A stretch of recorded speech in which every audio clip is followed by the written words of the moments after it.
엔비디아 젠슨왕 CEO의 대만 행보에 연일 관심이 집중되고 있습니다. 아시아 최대 테크 전시회죠. 컴퓨텍스 2025에 참석하기 위해서 고향인 대만에 방문한 젠슨왕이 대만을 AI 중심주로 만들겠다고 공언했는데요. 전 세계 반도체 기업들이 촉각을 곤두세우고 있습니다. 네, 앞으로 AI 생태계 전망과 함께 한국 반도체 움직임까지 짚어보겠습니다. 인더스트리 애널리스트이시죠. 이주환 박사님 나와 계십니다. 어서 오세요, 박사님. 안녕하세요. 네. 아니 지금 이 젠슨왕뿐만이 아니라 지금 대만 출신들이 지금 뭐 그 반도체나 AI 쪽 꽉 잡고 있지 않습니까? 그렇게 된 지는 벌써 오래된 것 같습니다. 그래. 아니 근데 이 뉴스가 예사롭지는 않은 것 같은데 그 의미나 이번에 가서 젠슨왕이 어떤 얘기를 했는지 한번 짚어주시죠. 일단 젠슨왕이 네. 이제 컴퓨텍스에서 뭐 기조 연설과 기자 인터뷰 등을 통해서 했던 네. 많은 발언들이 있는데 사실은 비슷한 맥락에 다 연결이 되는 이야기들이었다고 저는 생각을 하고 있고요. 어떻게 보면은 최근에서 들어서 이제 트럼프 행정부에서는 지속적으로 미국 기업들 엔비디아라든지 예. 아니면 대만 기업이지만 TSMC에게 상당히 많은 압력을 넣고 있었잖아요. 그렇습니다. 미국을 중심으로 생태계를 구축하다라는 예. 그런 압력들. 엔비디아는 그런데 사실은 아직까지도 중국에 대한 고객 의존도가 높다 보니까 계속 쓴소리들을 뱉어내고 있었죠. 그러니까 미국과 중국은 AI에서 협력을 해야 되는 것이지 그래야 같이 발전하지. 예. 중국을 제재하는 것은 결코 좋은 방향이 아니다 이런 식으로 얘기를 하기도 하고 H20을 판매하지 못하게 하는 거로 인해서 수조 원의 손실이 발생했다라는 얘기도 하고 이런 와중에 사실은 미국에 대해서 약간 불편한 감정이 있는 가운데 지금 대만에서는 거꾸로 대만에 대해 모든 것들을 집중하려는 화력을 집중하려는 움직임들을 보여주고 있어서 지금 아직까지 뭐 계획 단계에 있는 발언들이기 때문에 얼마 정도 규모 또 실제로 얼마만큼의 이제 진도가 빠르게 진행될지 모르겠습니다. 그렇지만 지금 일련의 젠슨왕의 메시지를 해보면 어쨌든 R&D와 생산에 관련된 모든 중심지를 미국보다는 대만 쪽에 포커스하겠다라는 얘기로 들리고 있고요. 네. 거기다 한 걸음 더 나아가서 사실은 미국 기업이잖아요, 엔비디아는. 예. 그래서 미국을 사실 어떻게 헤드쿼터가 있고 미국 증시에 상장이 되어 네네. 있는 상태인데 대만에도 새로운 아예 사옥을 지으면서 약간 제2 어떤 헤드쿼터 같은 역할을 해줄 수 있는 것을 대만을 하겠다. 이런 지금 어나운스먼트까지 있었기 때문에 어떻게 보면 미국과 대만의 약간 양쪽의 두 개의 축을 중심으로 가겠다. 여기까지는 미국 중심이었었는데 그래서 미국을 제외한 다른 나라는 여기까지 그냥 협력 파트너 정도였었잖아요. 이제 내가 물건을 사서 쓰면 되는. 근데 지금 아예 사옥을 짓고 이쪽에다 오피스를 구축하겠다는 얘기는 영업과 마케팅과 이런 모든 것 전략 수립까지도 이쪽에 기능을 일부 놓겠다는 얘기가 되는 거니까요. 예. 미국 중심에서 탈피하겠다. 어떻게 보면 트럼프 행정부의 정면으로 반발하는 모습 글쎄, 같이 보입니다. 그러니까요. 지금 박사님 설명도 그렇고 좀 전에 나왔던 화면 젠슨왕 CEO 얼굴과 함께 그 했던 발언들을 화면을 이렇게 보면서 제가 드는 생각이 아니 저 정도의 레토릭이라면은 아까 어떻게 나왔더라? 한번 그 화면 다시 한번 띄워주신다면은 젠슨왕하고 젠슨왕 발언했던 거 있지 않습니까? 저거는 뭐 거의 최상급의 이제 발언인데 그때 예 저거 보세요. 최첨단 산업의 중심이래요 대만이. AI와 로봇 기술의 진원지래요. 세계 최대 전자제품의 생산지고 반도체뿐만 아니라 서버 시스템 모두 현지화해서 그 위에다가 엔비디아 중심의 AI 생태계 구축. 글쎄 제가 짐작하는 바로는 저 트럼프 대통령 발끈하겠는데요. 저 양반 취임식 때 안 왔잖아요. 남들 다 왔을 때. 그때 중국 방문했던가? 맞습니다. 그때 중국의 상무고위 그러니까. 만나고 있었고 아니 또 이렇게도 생각할 수 있잖아요. 저렇게 해서 생태계 싹 구축해놓고 뭐 전쟁 형식이 됐든 아니면 뭐 외교적 협상이 됐건 대만을 갖다가 중국이 날름 먹어버리면 그야말로 AI는 그냥 중국 손으로 넘어가네요. 이게 또 어떻게 보면은 이번 주 초에 어떤 일이 있었냐면은 네. 중동 지역의 사우디아라비아 UAE 쪽에 지금 트럼프 대통령 순방 중이잖아요. 네. 거기에 사실은 어떻게 보면 엔비디아 최대 수혜를 얻고 있는 그래서 정부 발주하는 AI 칩을 대부분 엔비디아 칩으로 지금 대규모 계약을 지금 체결하는 단계에 있는데 어떻게 보면은 트럼프 입장에서는 약간 중국의 H20 팔지 못하는 것에 대한 대안으로서 약간 중동 지역 쪽의 어떤 고객들을 확보해주는 어떤 그런 어떻게 보면 약간 유화책을 내놨다고 볼 수가 있는데 네, 그렇게도 볼 수 그렇게 하고 있네요. 불과 한 이틀 후에 엔비디아 젠슨왕 CEO는 대만에 가서 지금 아예 쐐기를 박는 그런 네. 지금 일련의 행동들을 하고 있어서 근데 이것을 우리가 좀 비즈니스 관점에서 본다면 충분히 납득이 되는 그런 행동들이라고 보여지는데 엔비디아라는 기업을 보면은 엔비디아는 팬리스 기업이잖아요. 예. 설계만 하고 직접 예. 칩 제조 시설은 없는 그리고 고객이 중국도 상당히 있지만 아직은 대부분의 고객은 미국에 있는 거고 그런데 생각해 보면 지역적으로 나눠 보면 미국에는 고객만 있어요. 엔비디아 입장에서 보면은. 그런 엔비디아 칩을 만들어주는 거는 TSMC에서 대만. 칩을 제조하고 예. 그렇죠. 그다음에 그런 후공정 패키지는 또 전 세계의 한 40~50%의 물량을 대만에 있는 ASE라는 세계 최대 기업이 예, 패키지 예. 업체, 후공정 업체가 있고 예. 그다음에 어쨌든 칩이 패키지까지 끝나더라도 이걸 고객한테 그냥 칩으로 주는 게 아니잖아요. 네. 네. 데이터 센터 상태로 줘야 되니까 데이터 센터를 이제 조립을 해야 되죠. 렉 형태로 굉장히 대규모로 상당히 많은 엔비디아 칩 세트를 쫙 쏘아가지고 그것이 사실은 대만의 폭스콘이 가장 큰 업체이고 네. 그러니까 결국에는 설계 부문하고 마케팅만 엔비디아가 미국에 갖고 있는 거지 네. 칩을 만들고 그다음에 그것을 패키징하고 예. 이것을 나중에 시스템 서버로 만드는 건 다 대만에 있단 말이에요. 그러네요. 파트너들이. 그렇게 보면은 사실상 고객 중심으로 한다지만 고객 쪽엔 사실은 마케팅과 네트워크 중심의 기능만 있으면 되는 것이지 네. 대부분 생산, 제조, R&D와 관련된 것들은 사실은 파트너들이 있는 쪽에 구축하는 것들이 훨씬 효율적이잖아요. 네네. 서로 자주 만날 수 있고 거리적인 이점도 있고 그다음에 더 큰 거는 대만이 고객으로서의 굉장히 큰 시장은 아니잖아요. 그렇죠. 국가 규모 자체가 고객으로서- 작으니까. 그렇죠, 그렇죠. 하지만 지금 보면은 대만과 중국과 경제적으로는 거의 하나의 공동체 같이 정치인들은 약간 선거 처리되면 굉장히 강한 뉘앙스를 뿜어내곤 하지만 기업인의 입장에 봐서 대만과 중국은 사실상 거의 공동체 같이 이루어지고 있잖아요. EU와 네. 마찬가지로. 그런 상태에서 대만의 그 기지를 놓는 것은 단순히 대만과 미국의 고객에 대한 일정 부분의 기능을 가져온다기보다는 더 큰 중국 시장에 대한 노림수도 저는 있지 않나라고 생각을 하고 있습니다. 근데 이게 젠슨항뿐만 아니라 AMD CEO도 대만계 쪽이죠.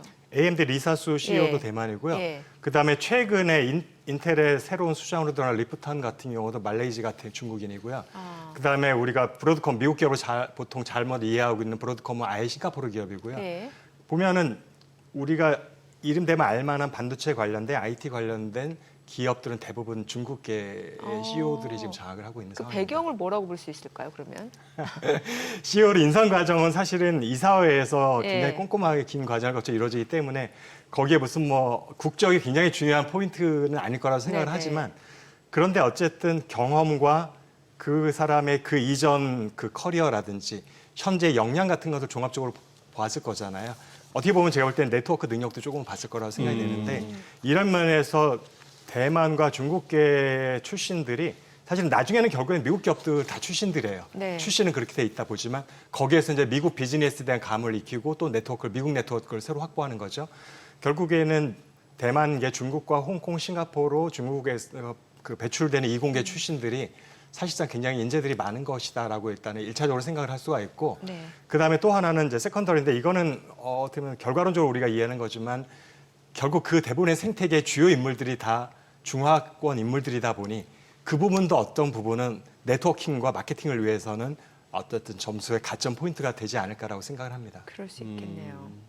이 뭐 지금 우리 반도체 부분이나 AI 쪽에 이렇게 대만 출신 CEO들이 많고 인재가 많다는 거는 실제 현실적으로 그만큼 그 관련한 투자와 또 이제 거기 전공한 인재들이 막 쏟아진다고 봐야 될 건데 우리하고는 다르겠네. 우리는 인재를 얘기하면 이제 한국 같은 경우는 좀 아픈 손가락인 부분이긴 아픈 하죠. 손가락이죠. 근데 다 의대 가려고 하잖아요. 의대 네. 선호도가 너무 높은 게 네. 지금 한 15년, 20년 정도 됐거든요. 제 기억으로는. 네. 그래서 어떻게 보면은 이번에 굉장히 중요한 게 글로벌 공대 순위를 쭉 해보면 절반 네. 정도가 중국 쪽에 중국, 홍콩, 대만에 예. 다 있습니다. 싱가포르까지 포함했을 중국, 때. 홍콩, 대만. 나머지가 이제 미국과 뭐 유럽의 한 개 정도 네, 들어가는 네. 수준이라서 그러니까 글로벌 탑 클래스 공대 중에 한국 공대는 하나도 없고요. 이미. 네. 근데 중국과 그 주변국 같은 경우는 절반 이상을 차지하고 있는 상황에서 네. 더 중요한 거는 방금 언급을 하셨지만 한국에는 학생들 자체가 가장 이과 쪽에서의 두각을 나타낼 수 있는 잠재적인 인재들은 일단 의과와 연관된 쪽으로 그러게요. 대부분 빠져나간다. 네. 제가 어쨌든 정원을 쭉 합쳐보니까 네. 뭐 의대, 수의대, 항의대, 약대까지 다 해보면 한 10,000명 가까이 되더라고요. 음. 그렇게 보면은 이제 제가 사실은 어떻게 보면 한국 공대 R&D의 어떤 황금기 시절에 공대를 나온 네. 사람이잖아요. 예, 그 시절이 예. 그때는 어떻게 보면 전국적으로 봤을 때 2대 한 1000등 안에 드는 수재들은 대부분 다 공대를 갔었죠. 그랬죠. 몇 명은 물리학과 화과 가지만 맞아요. 그렇죠. 지금은 전 이과 중에서 최고의 두뇌 10,000명 정도가 바이오 의대 쪽으로 빠져버리고 그 이후에 학생들이 이제 공대를 노크를 하는 상황이니까 네. 일단은 대학에 들어올 때부터 경쟁력이 과거와는 굉장히 떨어져 있는 상황인데다가 현재 우리가 경쟁하고 있는 지금 언급드렸던 그런 중화권 나라들은 현재도 의대에 대한 선호보다는 공대에 대한 선호도가 굉장히 높은 상황이다. 그러니까 이게 앞으로 10년 후가 되면 더 이 갭이 벌어질 수도 있다라는 우려가 좀 있는 상황입니다. 그만큼 어떻게 보면 뭐 쉽게 말해서 돈도 되고 뭐 노후도 보장되고 하니까 이제 그렇게 되는 거 처우가 아니겠습니까? 좋겠죠. 처우가 다르니까. 근데 여기에 대해서 이제 전문가들하고 HR 관련해서 얘기를 해보면 네네. 중국도 한 10년 지나면 또 의대 쪽으로 쏠릴 거다. 그래요? 우리의 전철을 밟을 거다. 근데 중국도 우리가 먼저 밟은 우리가 먼저 거다라는 밟은 얘기가 거다. 있기도 한데 네. 근데 그게 맞는지는 제가 사실 분석을 직접 해본 건 아니지만 네. 근데 사실 10년 후에 그렇게 될 거라고 저는 그렇게 생각이 되지는 않고 아니, 실제로 왜 중국의 성형외과 의사가 부족해서 우리나라 성형외과 의사들이 그쪽 가서 수술하고 오는 경우 많다고 하니까요. 예. 의사가 부족한데도 여전히 공대 선호가 높기 네. 때문에 한국과는 좀 다른 방향으로 갈 거라는 예. 생각이 들긴 합니다. 그러네요. 아니, 지금 이제 젠슨왕 이런 깜짝 발표가 나오니까 뭐 전 세계 반도체 기업이 관심을 가질 수밖에 없고 촉각도 곤두세울 수밖에 없는 상황인데 이제 엔비디아와 누가 어떻게 협력을 하느냐에 따라서 이 거대 AI 기류에 같이 편승할 수 있을지 여부도 관심이 되고 있는데 젠슨왕이 이번에 그 사실 뭐 직접적인 밸류체인 우리나라 기업하면 SK하이닉스잖아요. 그 SK하이닉스 부수 찾아갔다면서요. 거기 뭐 또 굉장히 훈훈했던 네. 모습을 지금 네. 사진도 같이 찍고 네. 결국에는 HBM이 아직까지는 SK 하이닉스를 배제해서는 도저히 엔비디아가 원하는 칩들을 구할 수 있는 공급받을 수 있는 방법이 없기 때문에 그렇죠. 하이닉스랑 끈끈한 관계는 한동안 계속 지속될 거로 보고 있고요. 그리고 어떻게 보면은 최근에 3월에 SK 하이닉스가 먼저 차세대 HBM4 6세대 제품의 시제품 샘플을 먼저 엔비디아에 납품을 이미 했거든요. 지금 아마 테스트가 진행 중일 텐데 그 테스트에서 아마 한 번에 오케이 사인이 나게 되면은 빠르면 하반기부터 엔비디아 블랙웰 차세대 칩에 아마도 HBM4가 탑재될 가능성이 높아지는 네네. 상황. 그래서 지금 하이닉스와 엔비디아는 TSMC까지 묶어서 뭐 어떻게 보면 삼각동맹이라는 말을 쓰지만 굉장히 끈끈한 관계에 있는 상황이고 그래서 하이닉스 쪽에 좀 힘을 실어주기 위한 것도 있고 실제로 감사의 느낌도 있을 거예요. 왜냐하면 HBM4의 개발을 6개월 당겨줬기 때문에 본인들의 어쨌든 로드맵도 원래 계획했던 대로 갈 수 있는 상황이 되었던 거기 때문에 그런 면이 있고 근데 제가 지금 최근에 어떤 생각이 들냐면은 이런 중요한 반응을 미국이나 다른 행사에서 했을 수도 있잖아요. GTC에서 했을 수도 있고 글쎄. 뭐 네. 가전쇼에서 했을 수도 네. 있는데 라스베이거스에서 할 수도 있는데 예. 대만에서 그 전까지 우리가 잘 알지 못하는 컴퓨텍스라는 예. 전시회에 가서 이런 엄청난 발표들을 했다는 것이 상징적인 의미가 있는 것 같아요. 어떻게 보면 이미 대만을 띄워주기 위한 거잖아요. 네. 대만의 이런 행사를 몰랐던 행사를 굉장히 큰 행사, 굉장히 유명한 아하, 행사로 만들어주면서 그러네요. 어떻게 보면 상징적으로 이제 대만이 앞으로 AI 생태계 중심지가 될 거다라는 것들을 어떤 선포하는 듯한 그런 느낌을 받아서 뭔가를 짓고 이것들 투자하겠다 보다도 제가 볼 때 상징적인 의미에서는 컴퓨텍스에서 이런 발표를 했다라는 게 어떻게 보면 굉장히 저한테 와닿는 포인트입니다. 박사님 말씀에 공감이 가는 게 이번 이 뉴스를 보면서 대만이 그 정도 싶었거든요, 저는. 아니 근데 하이닉스는 저렇게 띄워주는데 아까 보니까 뭐 이렇게 뭐 쓰는 게 그랬다면서요, 뭐 사랑해라면서요, SK 하이닉스 보고. 근데 삼성전자는 한 번밖에 언급이 안 됐다. 아니 그때 뭐 칩 테스팅 이거는 아직도 해결 안 된 거죠? 어떻게 된 겁니까, 삼성전자는? 일단 SK 하이닉스가 6세대인데 비해서 지금 테스트가 진행 중에 네. 삼성전자는 5세대 제품에 대한 테스트가 진행되고 있는 상황인 거잖아요. 아직도요? 이미 어쨌든 관심사는 차세대 제품으로 글쎄. 대부분 고객들이 네, 옮겨가는 네. 상황에서 이미 양산이 풀로 지금 전개가 되고 있는 제품의 퀄 테스트가 아직 통과되지 않은 네네. 상황이니까 뭐 그러한 제품과 기업에 대해서 굳이 엔비디아가 강조할 필요는 없었을 거라고 생각이 되고 있고 지금 상황에서 어디 보면 삼성전자하고 뭔가 좋은 결과 나오면 뭔가 띄워줄 수 있는 어나운스먼트가 되는데 지금 뭔가 좀 좋은 표현을 하더라도 어떻게 보면 이거를 곡해해서 들을 수 있는 여지도 있잖아요. 놀리는 게 아닌가라는. 네. 이런 상황에서 오히려 차라리 언급을 안 해주고 조용히 지나가는 것과 삼성전자 입장에서도 오히려 좀 달갑게 느껴질 수도 있지 않나 생각이 그렇게 보실 수도 합니다. 있다. 지금 사실 이제 삼성전자, SK하이닉스 하면은 이제 어쨌건 반도체 쪽에서는 그래도 우리나라 기업이 강국이긴 합니다만 AI 쪽 어떻게 보면 이제 엔비디아에 납품을 하는 건 직접적인 밸류체인. 그러니까 이제 AI 인프라 쪽에서 뭔가 어떤 그런 메인스트림에 편승하기보다는 하청 기업으로 전락하는 거 아니냐라는 이미지도 있어요. 사실은 그런 기류는 없다 생기는 건 아니고 굉장히 하이닉스를 띄워주는 것 같은 젠슨왕에도 내면에는 네. HBM을 공급하는 하이닉스는 단순한 부품 업체라는 생각은 깊게 자리 잡고 있는 것 같습니다. 네. 이미 그걸 본인도 모르게 기자들하고 간담회를 할 때 이미 몇 예. 차례 언급을 했었고요.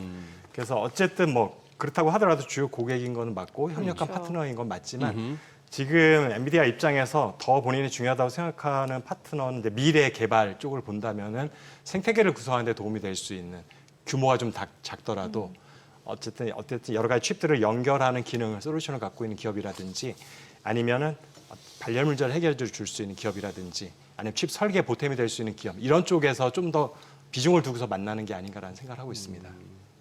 벌써 시간이 이러니까 결국 그냥 마지막으로 다 해서 한번 여쭤봐야겠네요. 이주원 박사님, 이 관련해서 이렇게 평소에 고민이 많으실 것 같은데 우리 이거 지금 방금 얘기했던 이러다 그냥 하청업체로 전락하느냐 하는 얘기도 있고 주가 측면에서 보더라도 삼성전자하고 SK 하이닉스가 여기서 뭔가 달라지려면은 뭔가가 필요하거든요. 한 방이. 그 한 방이 뭐라고 생각하십니까? 지금 아쉬운 게 우리가 이제 네. 투자자들이 많이 이런 우리 방송을 시청하시니까 예. 엔비디아 PER을 뭐 가장 낮을 때도 30이 넘었고 지금 예. 다시 이제 40 이상으로 올라갔는데 SK 하이닉스의 PER이 지금 10도 안 돼. 8 될까 말까 한 7에서 8 네. 사이에 있거든요. 참 저평가다. 이만큼 그러니까 가치에 대해서 굉장히 그러니까 박하게 평가를 받고 있다는 인색하네요. 얘기죠. 네. 그러니까 여기서 코리아 디스카운트라는 얘기가 더 나오지만 네. 하이닉스가 아마 미국에 상장돼 있다 하더라도 하더라도? 엔비디아와 비슷한 정도의 밸류에이션을 인정받을 수 있을까라는 부분에 대해서는 확신 있게 말하기 어려운 부분이 좀 일정 부분 있거든요. 네. 그런 부분에 있어서 아직까지 AI 생태계에서 한국 기업들이 주도적으로 하기에는 조금은 부족한 부분이 있는 건 사실이다 생각이 되고 있어서 어떻게 보면은 칩 설계 부분에 있어서 먼저 고객사들하고 동등한 파트너가 이룰 수 있을 정도의 역량을 갖추는 것이 필요하지 않나라고 생각하고 있습니다. 역량. 어떻게 보면은 엔비디아 같은 경우는 메모리를 직접 만들지는 않을 거고 앞으로도 안 할 거라고 생각이 들고 있거든요. 그렇죠. 그렇게 하면은 메모리와 GPU의 유대성과 두 개의 연관성을 훨씬 높여줄 수 있는 효율도 높여주는 새로운 설계 방식, 새로운 어레이 방식 같은 것들을 먼저 고객이 주면 그다음에 또 하청업체가 되는 건데 네. 그거를 먼저 하이닉스나 삼성전자 먼저 제시해 줄 수 있다면 아하. 이에서 굉장히 동등한 파트너십으로 좀 더 격상될 수 있는 여지가 있다. 그러기 위해서는 지금 한국 기업들 공정은 잘하고 있지만 설계 역량을 좀 더 키우고 설계 역량에 있어서 우리의 어떤 위상을 높일 수 있는 두각을 나타낼 수 있는 협상 무기로 삼아야 되지 않을까라는 생각이 있습니다. 네. 오늘 예. 내용 여기까지 듣겠습니다. 알겠습니다. 고맙습니다. 고맙습니다. 감사합니다. 네.